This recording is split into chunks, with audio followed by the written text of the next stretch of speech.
Bonsoir à tous. Bienvenue sur ce webinaire présenté par le District 61. Ce soir, nous avons le privilège d'entendre une présentation par Linda Charbonneau DTM qui va nous présenter le webinaire intitulé « Présenter un orateur, le protocole et les salutations d'usage ».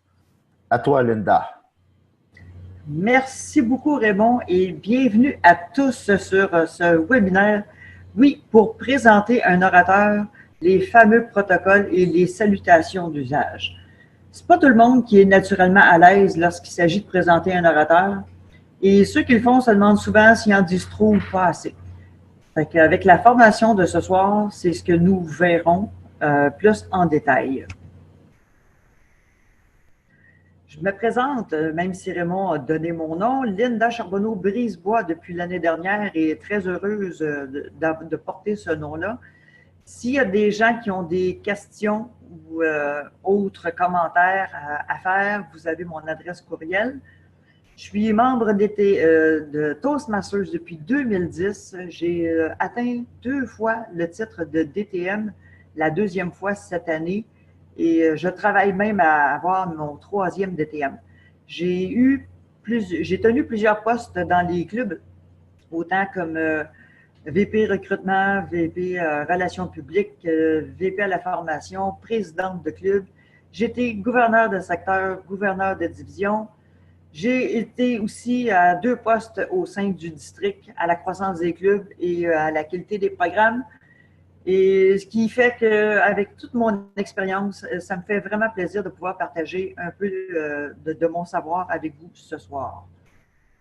Ce que nous verrons au programme, comment présenter un orateur.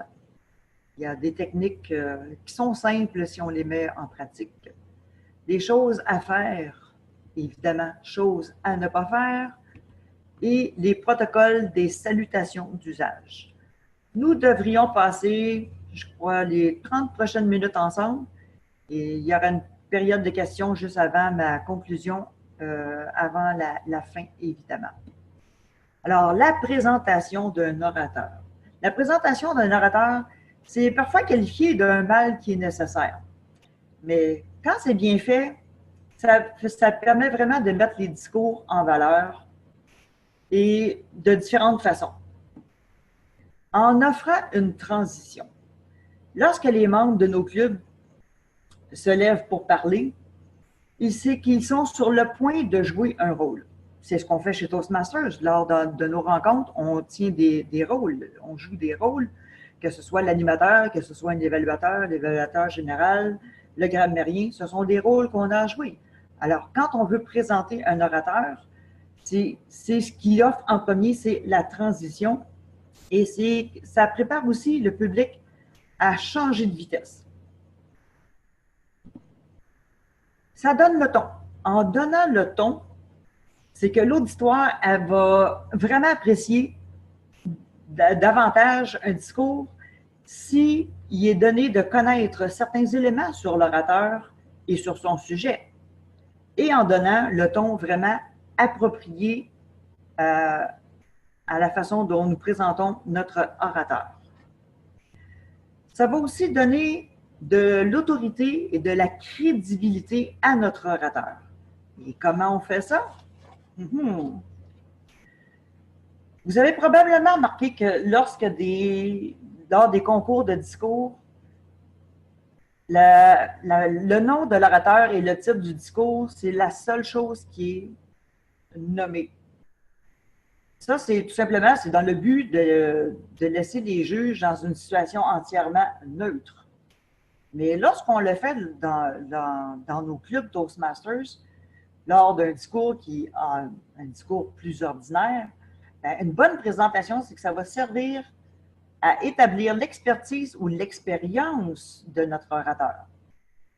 Si le thème est, par exemple, quelqu'un nous parle de l'éducation, dans la présentation, on devrait indiquer si l'orateur est père de 1, 2 ou 3 enfants, ou si il est représentant au niveau de, comment je pourrais dire, au niveau du comité à l'école où ces enfants fréquentent, évidemment. Et pour arriver à faire tout ça, évidemment, il y a des techniques. Comment faire?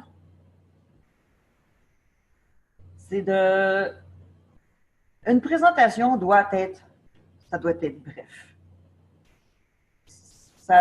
Si vous avez à faire une présentation, votre tâche principale, comme quelqu'un qui présente un orateur, c'est de donner au public 3 types d'informations qui doivent toujours inclure les points suivants. Le nom de l'orateur. Prononcez le nom de l'orateur clairement et distinctement. Si le nom est difficile à prononcer, faites-vous confirmer la façon correcte de le dire à votre orateur. Et une autre façon de s'y prendre, si le nom est compliqué, c'est de l'écrire de façon phonétique et de le pratiquer avant de prononcer le nom de l'orateur. Comme ça, on est sûr de ne pas trop faire de gaffe en prononçant son nom. Et c'est important de respecter, c'est une marque de respect que de donner le nom correctement de notre orateur. On devra aussi inclure le sujet traité par l'orateur. Mettez en relation l'expérience, voire les références de l'orateur avec le sujet traité et expliquez l'intérêt que ce dernier représente pour l'auditoire. C'est sûr que le contenu, ça appartient à un orateur, il y a le choix de son discours, mais ça va nous aider, nous, l'auditoire, à se concentrer et à avoir peut-être un intérêt un peu plus démarqué à écouter notre orateur. Et comme on dit souvent en anglais, le what's in it for me, c'est que quand on se demande si le sujet est adapté à nous en particulier, ça va nous aider à avoir une meilleure écoute pour donner de l'intérêt à notre orateur. Le fameux titre du discours. Il m'arrive souvent de visiter des clubs où ce que les gens vont présenter l'orateur parce qu'ils ont été demandés à être l'évaluateur à la dernière minute et ne donnent pas le titre du discours. Et je trouve ça tellement dommage parce que ça l'enlève de la crédibilité à notre orateur et nous, il nous manque de l'information à ce niveau-là.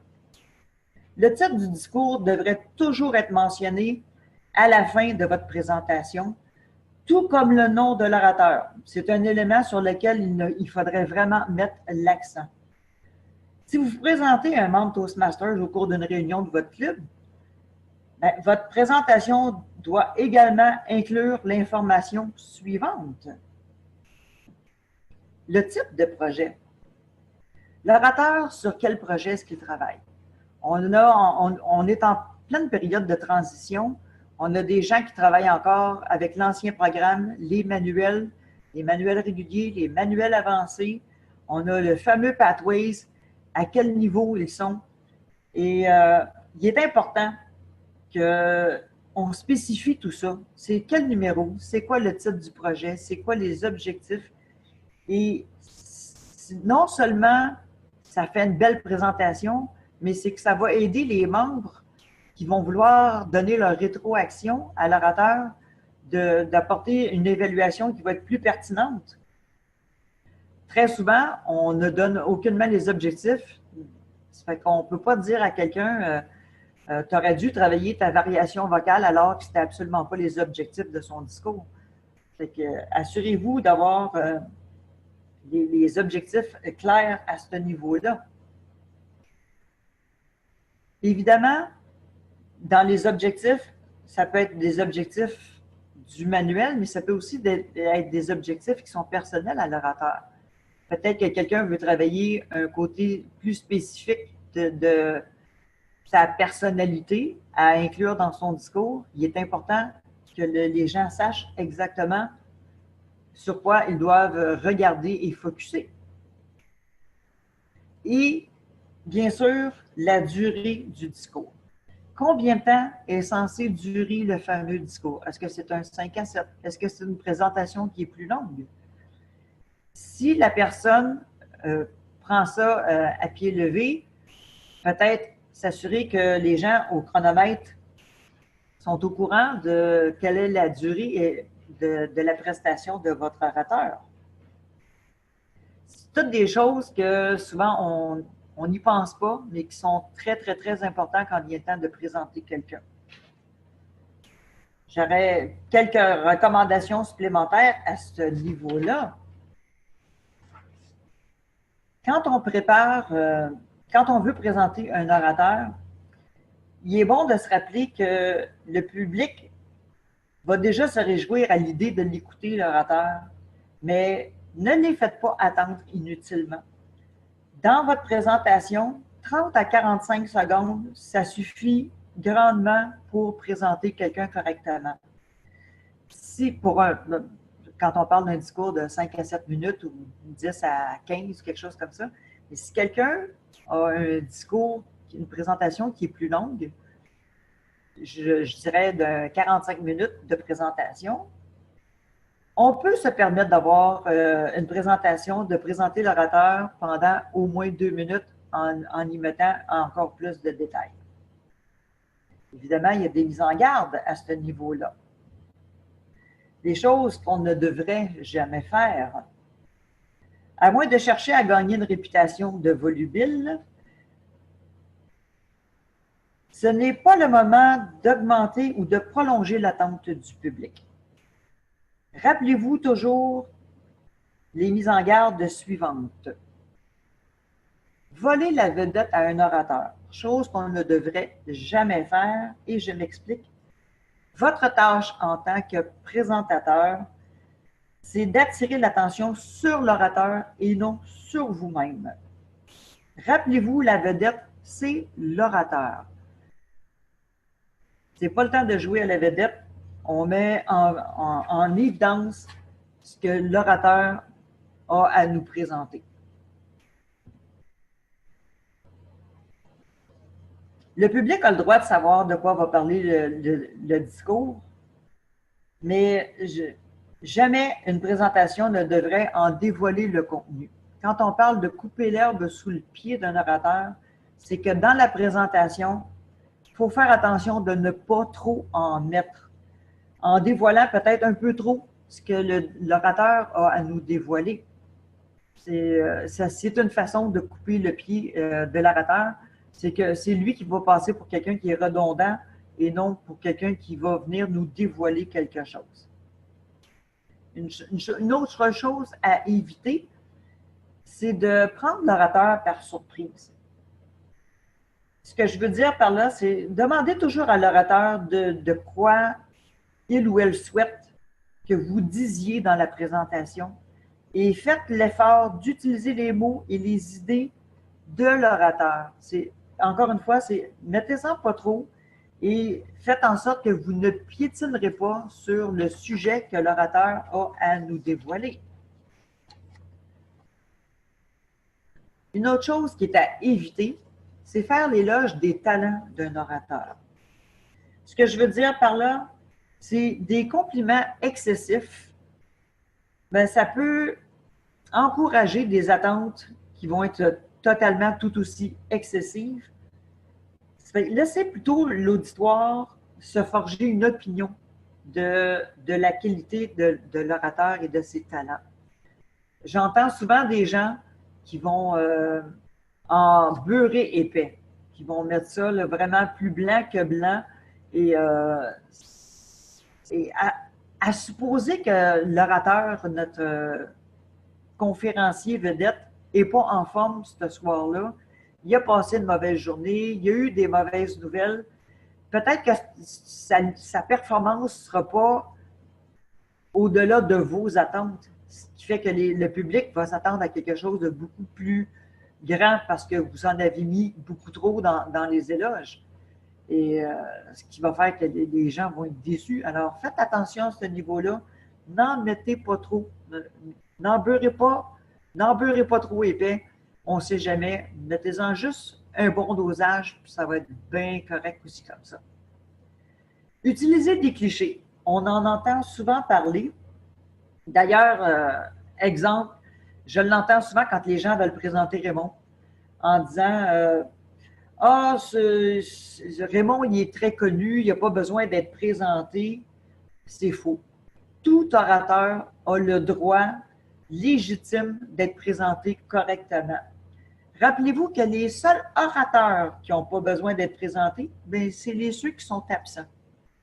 Tous les gens qui sont là méritent d'être présentés et d'être présentés correctement. Une chose aussi que je vois souvent, c'est que les gens vont donner le nom de l'orateur au début. Personnellement, je trouve que ça enlève le momentum.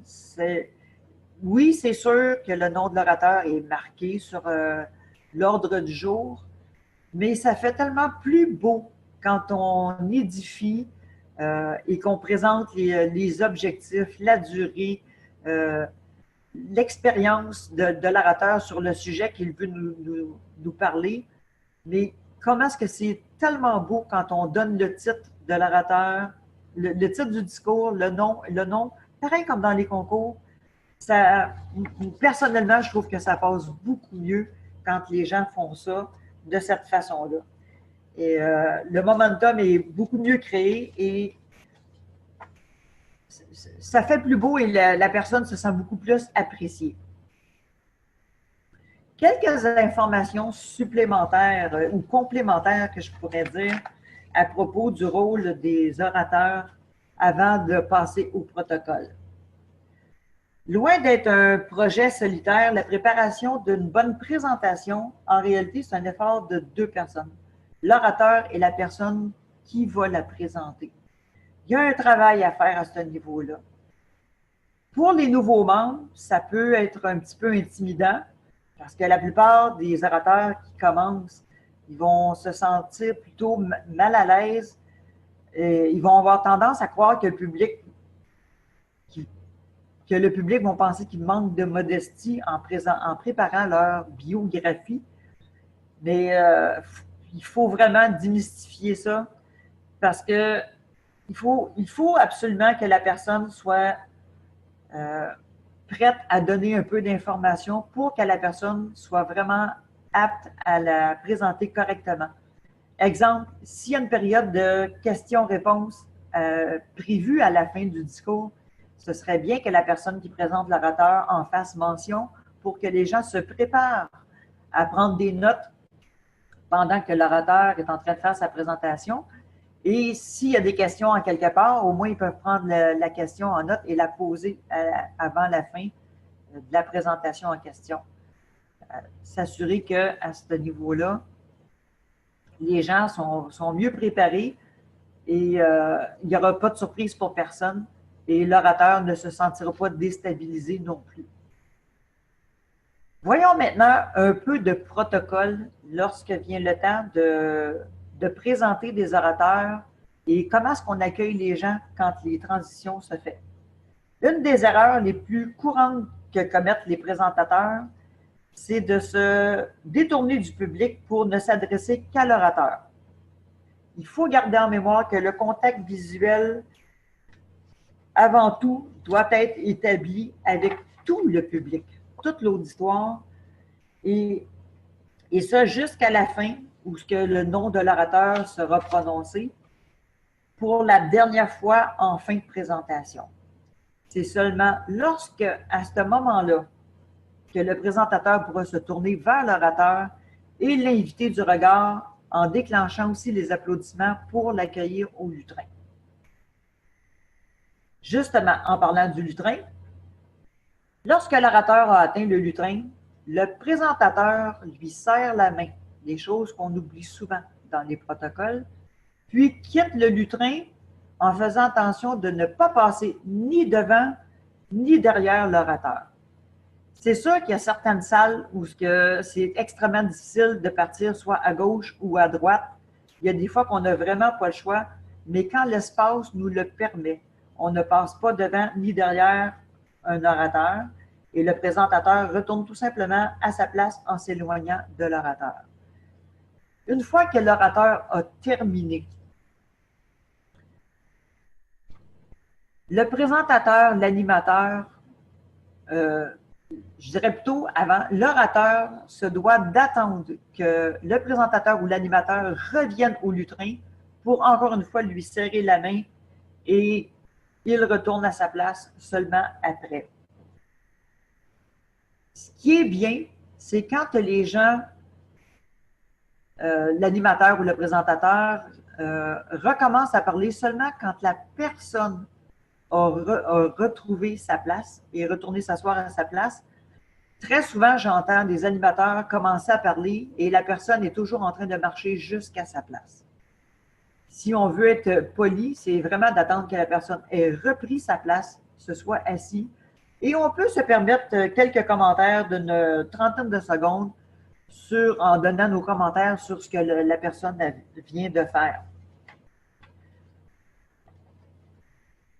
Une autre chose qui est polie, et là on va plutôt y aller dans les salutations d'usage. J'entends souvent des gens faire les salutations d'usage en disant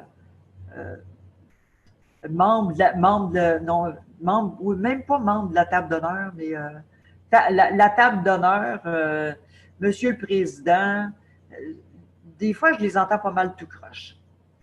La première personne qu'on se doit de saluer et de remercier est toujours, d'abord et avant tout, la première personne qui nous a donné la parole.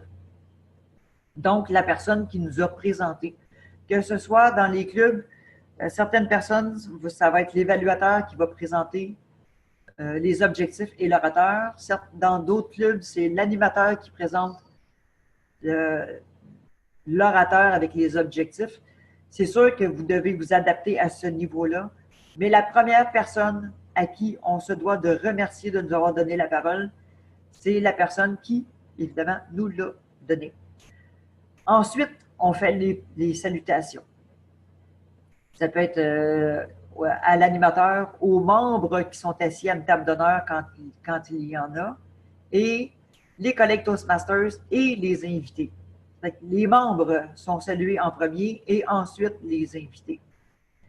Si vous recevez la visite de votre directeur ou directrice de secteur, de division, ou des membres du trio, que ce soit la directrice, directeur du district, la qualité des programmes ou de croissance des clubs, à ce niveau-là, on y va par ordre d'importance. La première personne qui sera saluée, si c'est votre directeur de secteur qui fait sa visite, vous remerciez encore une fois la personne qui vous a donné la parole.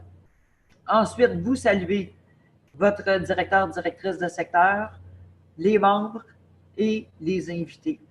Il faut toujours y aller par la hiérarchie et l'importance du poste occupé par les dirigeants. Chose à faire, toujours attendre, quand on est au lutrin, toujours attendre de ne jamais laisser un lutrin vide non plus. Si vous appelez quelqu'un au lutrin, vous ne quittez pas tant et aussi longtemps que la personne ne vous a pas rejoint. Et vice-versa, la personne ne devrait jamais quitter tant que vous n'avez pas repris votre place derrière le lutrin. J'espère que j'ai démystifié un petit peu les protocoles et les salutations. J'espère que vous en avez appris un petit peu plus sur la façon de présenter un orateur. Maintenant, est-ce qu'il y a des questions? Là, je vais demander à mon techno s'il y en a qui ont des questions, peut-être de débloquer les micros.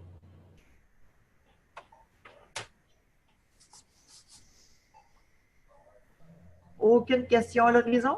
Bien, je veux juste te féliciter, Linda, pour c'est Monique Raymond du club Toastmaster Le Moine Candiac. Je trouve ça important de se connaître en club là, quand on participe à ça. Et l'identification, c'est le sujet aussi de présentation.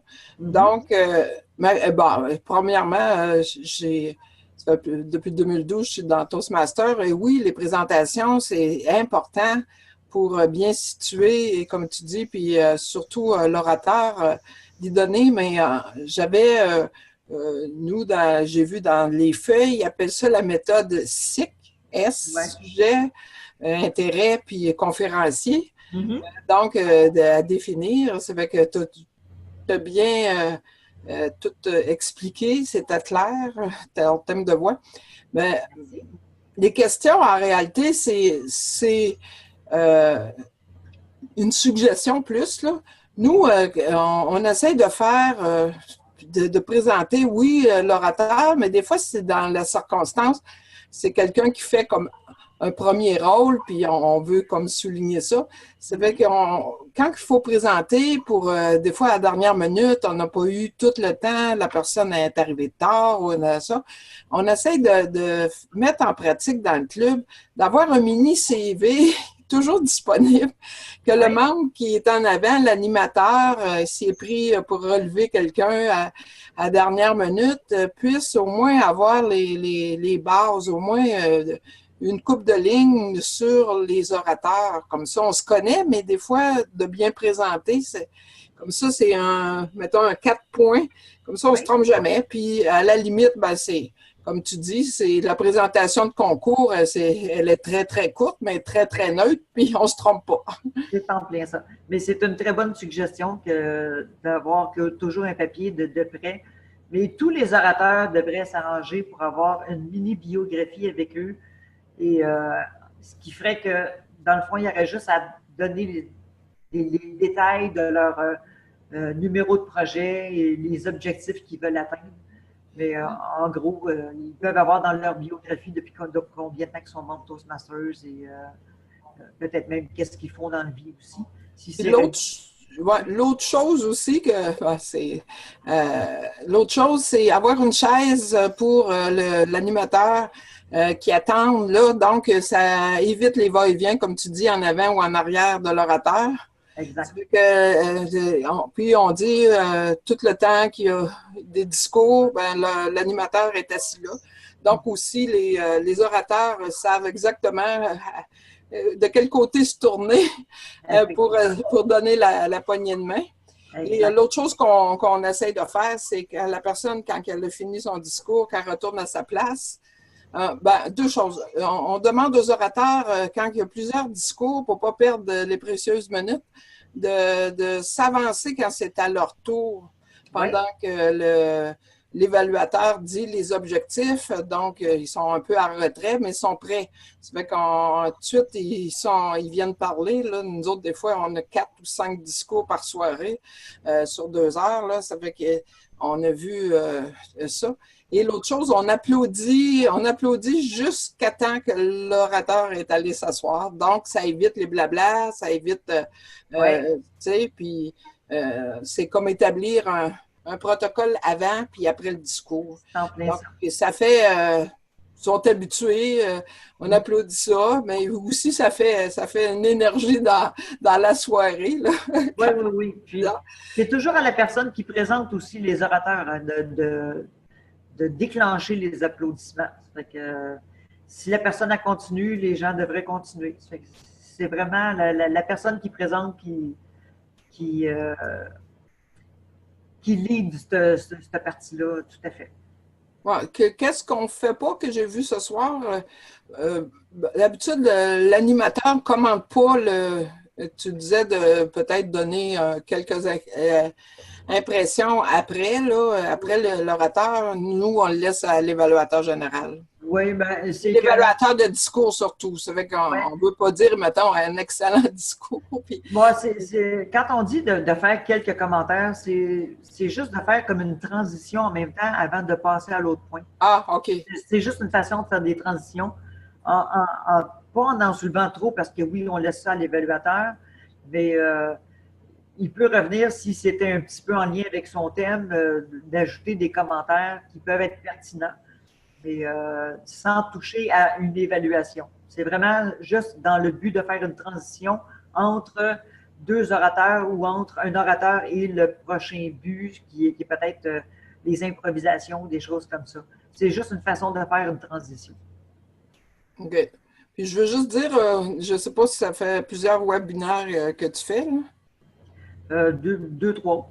2, 3, mais ton thème de voix, il est excellent. Bien, je te remercie beaucoup. Parce que il baisse pas, il est comme égal, puis il n'est pas monotone. Ben, le but, c'est de pas qu'il ne soit pas monotone. Oui, c'est ça, mais l'égalité du son, des fois, les personnes, je sais pas, ils baissent la tête, là, puis il faut ajuster le son. Tu sais, mais toi, il est égal. Là. Je te remercie beaucoup. Ouais. Ça fait que moi, laisser la chance aux autres. Ça fait que merci. Merci beaucoup et bonne soirée. OK, bye. Si, Monique, si je peux me permettre de faire un peu de millage sur le début de ton commentaire, dans quelques semaines, il va y avoir un webinaire qui va être, dans le fond, l'autre côté de la clôture de ce que Linda a partagé, qui va être le sujet principal, va être que les orateurs ont la responsabilité de leur introduction, de leur bio, de la façon qu'ils sont présentés. Mm-hmm. Comment la bâtir? Puis moi, dans côté professionnel, je gagne ma vie en faisant du coaching à ce niveau-là. Puis Mm-hmm. je coach mes clients à bâtir leur bio et de ne pas laisser rien au hasard, dans le sens que des fois, un animateur ne sait pas comment nous présenter ou un maître de cérémonie. Bien, je dis à mes orateurs, c'est ta responsabilité d'être présenté comme du monde. Oui, bâtis ta bio en fonction de ça. Fait que j'aime ton idée à ton club d'avoir des petits CV tout faits d'avance, là. Oui. Et on peut le mettre c'est un peu aussi sur le site web aussi avec c'est un peu plus élaboré sur le site web de ça, mais je pense qu'il y a tant de caractères à mettre là. Mais aussi c'est habitué là, c'est partout là, l'habitude des gens. Moi je suis allée comme juge au cadet, ils nous demandent toutes d'avoir une mini bio pour les présenter. Donc des fois ils ajoutent un lien ou quelque chose de comique. La beauté maintenant de la plupart des gens ont des téléphones intelligents. Moi, j'en ai une dans mon téléphone, puis si à la dernière minute on a besoin, ben c'est facile à transférer. Ah oui, c'est vrai. Moi, j'ai encore un idiot.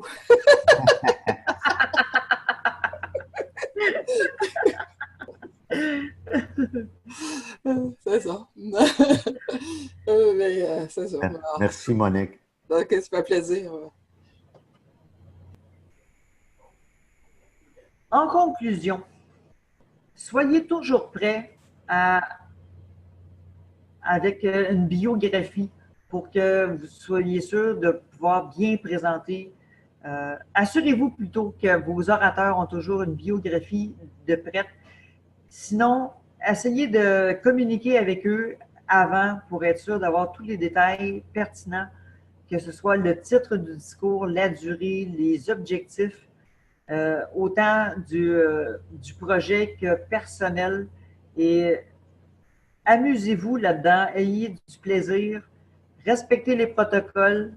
Et sur ce, je vous souhaite une belle continuité et bon succès dans vos prochaines présentations. Merci beaucoup à tous et à la prochaine.